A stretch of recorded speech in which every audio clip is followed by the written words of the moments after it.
So what is different from pre-COVID recruiting to today's recruiting market? What does that look like? Because it's got to look so different. Yeah, I think the biggest thing that business needs to understand right now is that, well, here's the good news is this. COVID has opened up for those organizations who are forward thinking, who understand that our world has now become this hybrid of work, virtual work, remote work, and that's going to continue because this, again, the stats on that are pretty high. How many people really want to continue in this type of an arrangement? So what that does is that opens up the whole world for you to recruit from, right? Sure. You figured out how to do this. Okay, I've got a great customer.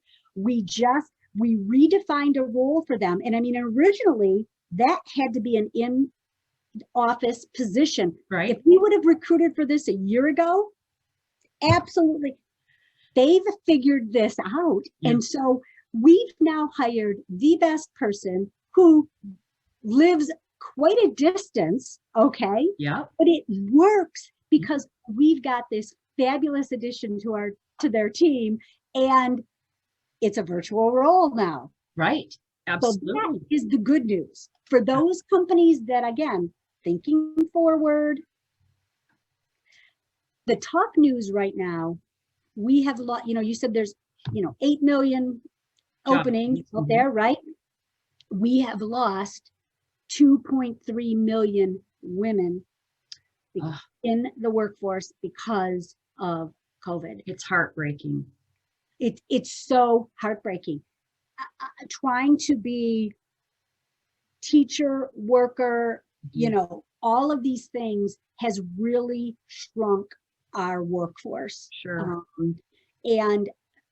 So until we are able to, until our kids can go back to school sure. full time, and that moms are sure that they can, set that part of their responsibilities down, we are going to have this shortage in our workforce. And I have definitely seen that in our customers who are trying to hire and they need people to come into the office. Right.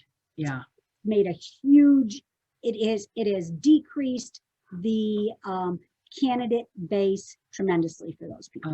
I'm sure it's completely different, like you said, and it is heartbreaking to see that setback. But again, those people who can figure out how, if they can make the part of the job virtual, at least they have a better chance of recruiting women who are home with small children. But you're right, those people that absolutely need, I mean, some jobs you just have to be there for. And customer service, if you've got to be there to talk to people, you got to be there. So I understand that. Completely different. So it's a very delicate balance. If you can allow people, if you have figured out a way to allow people to work on their timeline. Right. Completely different. In my case, with my company, a lot of my staff, they don't have to be available 8 to 5, right?